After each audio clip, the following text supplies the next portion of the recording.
Hola, estem ací en un vídeo, en este cas el primer d'una sèrie en què anem a parlar sobre Docker.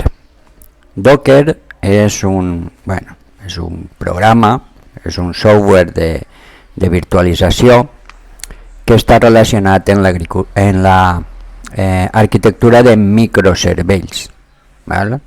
Aleshores, la seva finalitat principal és alçar servells amb un context i una configuració determinada dins d'un sistema. Això ho fa en una instància d'una imatge que es diu un contenedor, i aquest contenedor està en execució i implementa aquest servei. Per exemple, un servidor Apache, per exemple, o no sé, un servidor MySQL o el que siga.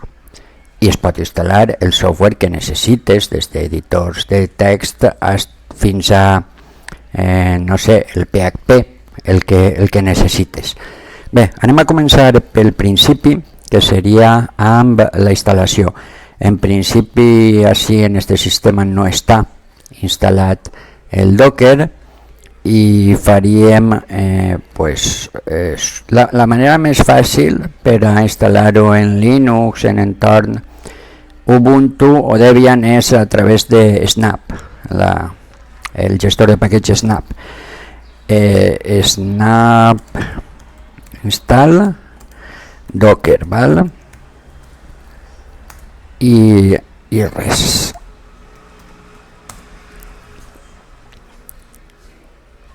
No està instal·lat, el troba i comença la instal·lació. I això tardarà, no tarda res, perquè resulta que el tenia instal·lat, l'he desinstal·lat, i al dir-li d'instal·lar-lo, per alguna raó ja tenia alguns paquets baix i la instal·la directament. Bé, doncs ja en principi, si faig sudo docker, docker sempre va en sudo, requereix privilegis d'administrador.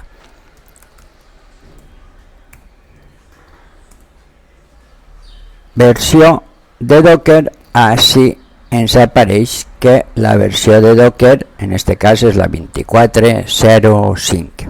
Val? Ja tenim instal·lat Docker, per tant ja podem començar els primers passos en Docker. Què seria el primer que podem fer?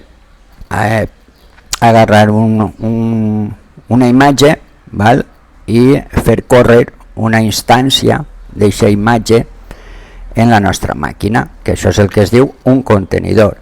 Diguem que una imatge és, ara ho veurem. Docker, al igual que Git està relacionat en GitHub, Docker està relacionat amb Docker Hub, val?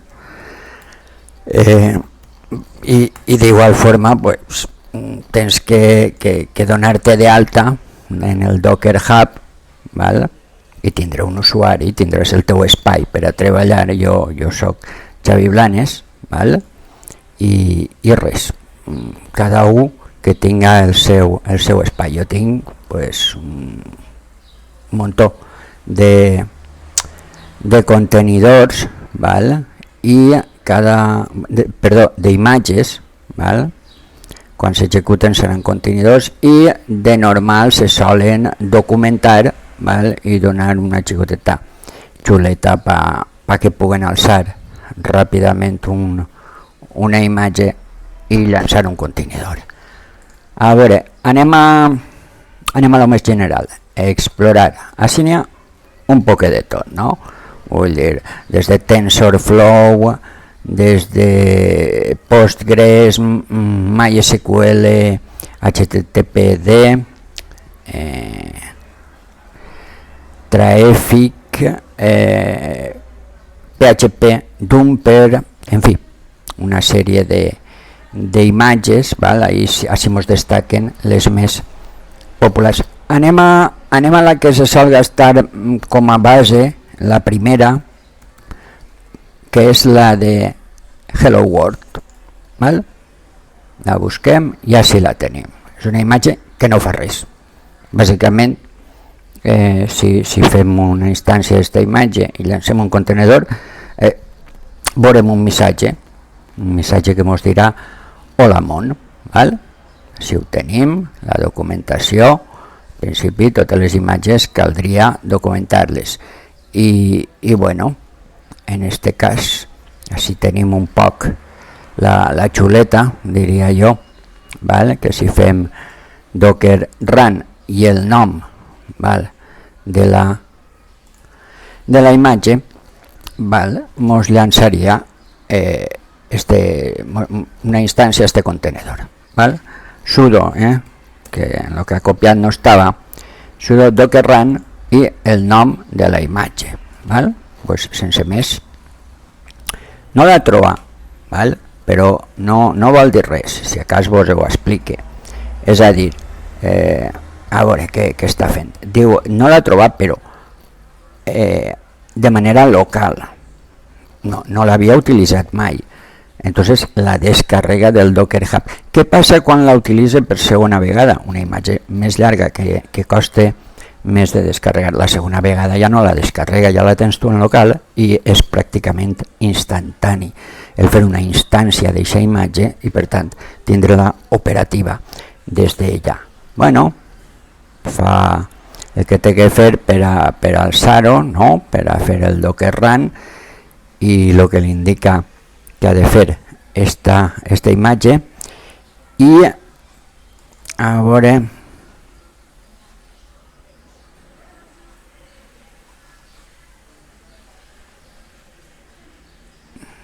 vale, això és, val? Bàsicament llança el missatge val? de saludar, val? Hello des de Docker, val? Pues esta imatge de Docker només fa això, mos segueix donant així una sèrie d'ítems, però bàsicament és per a comprovar que funciona. Com sé jo que aquesta imatge està en el sistema i que n'hi ha un contenedor de Docker? Vaig a llistar els contenedors que puguen haver. Llistar contenedors seria, a veure, Docker ps-a, val? I efectivament, això podria ser interessant, val? El container id és això, pues una expressió en hexadecimal que és un número que se li assigna a cada contenedor, val? La imatge, el nom, el tag que té, val? Hello World, l'haurà pogut cridar en una d'altra forma, no? Com renombrar o posar un àlies. Ja això anirem invento. El command, pues això és intern de quan s'ha fet el contenedor, això ja ho veurem. Creat en l'últim minut i expiret, o sigui que ja ha acabat. Perquè és que, clar, este contenedor es llança i en seguida acaba. Molts contenedors que implementen cervells el que fan és que deixen el cervell en primer pla i estan com una espera activa en el cervell en marxa, val? Està implementat fins que explícitament es pare, és a dir que el contenedor està corrent. Este contenedor ha corregut en el sistema i automàticament ha acabat, perquè l'únic que tenia que fer era mostrar un missatge per pantalla. Bueno, pues, com puc jo...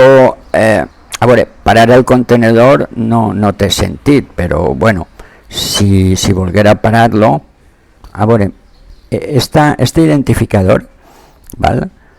És equivalent a l'id, ¿vale? I moltes vegades és més pràctic utilitzar aquestes paraules que se li associen, ¿vale? A un contenedor. Aleshores, puc fer docker stop este contenedor, ¿vale? És bastant lògic la seqüència de paràmetres, l'acció que vull fer sobre quin contenedor. Entonces, bueno, no diu res, en principi el para, ¿vale? Així el tenim, encara que que ja havíem eixit fa 4 minuts. Val? Diu, fa 4 minuts. Bueno, ara el que puc fer és eliminar-lo. Aquesta és l'administració bàsica sobre contenedors, és a dir, bàsicament llistar-los, parar-los o eliminar-los del sistema. Remove, RM,